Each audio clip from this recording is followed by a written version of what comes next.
Hello and welcome to the Columbia Daily Tribune's Behind the Stripes football webcast. This is Tribune sports editor Joe Waljesper with Tribune football beat writer Dave Matter.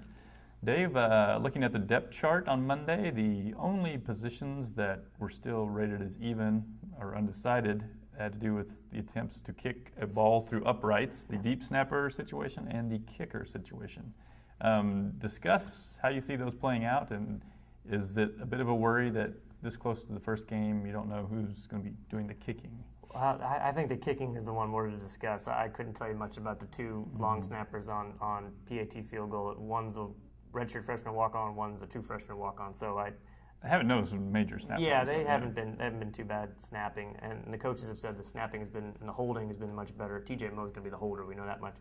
Has been better now than it was in the spring when it led to some really erratic kicking. But they've been pretty erratic kicking the ball in camp. It's been down to Trey, Barrow, who took over the job mid-season last year, and Andrew Baggett, a redshirt freshman walk-on. Barrow had two perfect scrimmages. He was 5 for 5 or 6 for 6 in both of those, and then one bad one last week. He was 3 for 7. Baggett had one good one where he was perfect, and then he had two bad ones, including going 3 for 7 last week. So I was kind of surprised it's still even. I would have thought that Barrow being ahead, he was number 1 last week, and doing having the same results as Baggett would have led him to just at least keep the job. And talking to Trey, he seemed to be similarly confused. Yeah. So they want him to earn it this week. They were going to look at him on Tuesday and Wednesday of this week and then make a decision on Thursday. We'll know Saturday who's kicking the ball, but it's a different situation than Missouri's had in a long time because they had such, going into the season at least, last year things kind of fell apart with Grant Russell, but going into the year no one was really too worried about him. Missouri was number 1 in the country in 2009 in field goal accuracy. They've been in the top 20, I think 3 of the previous 4 seasons. I mean, Jeff Wolfert was money every time he lined up for a field goal, and after that, Russell was for 2 years. And now you've got a situation where they can't even make a field goal all the time in scrimmages. So going into the SEC, where you figure points are going to be a little harder to come by, that's pretty staggering. So we'll see what happens. My guess is it's going to be Barrow just because he was a little bit better, and he's a guy who's done it on the big stage at least through the second half of last season. I thought he actually did pretty good last year, too. Yeah, he was fine. I am a little surprised that they're still considering that, even unless they're just trying to put a little more pressure on him to compete for it. The one thing about sometimes it's hard to predict these kicker things because I know when it was going to be Jeff Wolfert's job, going in that year, nobody knew that he was going to be any good. Same with Grant Russell. Then last year, you think, well, the one position Missouri has no concerns about, and even before he got hurt, they had all kinds of concerns about it. So, but I think the thing you saw last year, too, what an effect not just missing the field goal has on a team, but then how that affects how you attempt to call plays when you start getting inside.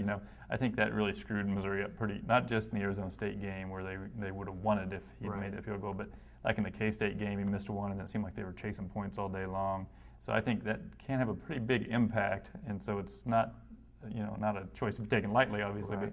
But like you, Trey Barrow makes 7 out of 9 last year. Just sort of, I assumed it was his job, but I guess we'll see. And last year too, I think it was tough for morale when you'd miss a field goal, especially when you had a quarterback who was a little fragile at times mentally. You would think this year James Franklin has been through the job before. I think he's got better receivers for the red zone, so maybe it's not a huge concern as much if you're not as good at kicking field goals. But last year, Missouri had the number 2 red zone offense in the Big 12. That's, again, against Big 12 defenses, but they were just as good as everybody except one team. So they could have had more trouble than they did because they were able to punch in a lot of touchdowns they got in down there. But against SEC defenses, you just kind of wonder if this is going to be even a bigger problem than it was at times last year.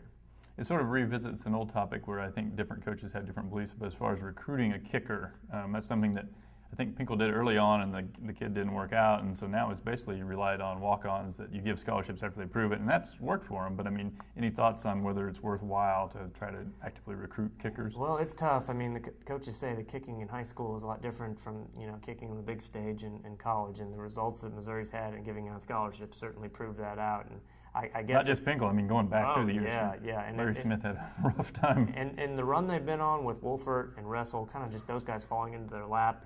If it's not broke, don't fix it. I think they might have thought that they could do this with Andrew Baggett because he's a young guy who also barely kicked at all in high school. He had a leg injury and was more of a soccer player. and he could have been the next one in line.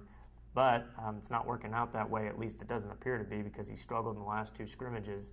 Barrow, he's a scholarship guy, but he's also their punter, so he does more than just kick field goals. So we'll know for sure Saturday, but I would just assume, unless things change in practice this week, that it'll still be Barrow. Okay, well, join us next week. We'll discuss the Southeastern Louisiana game and look forward to the big matchup with Georgia.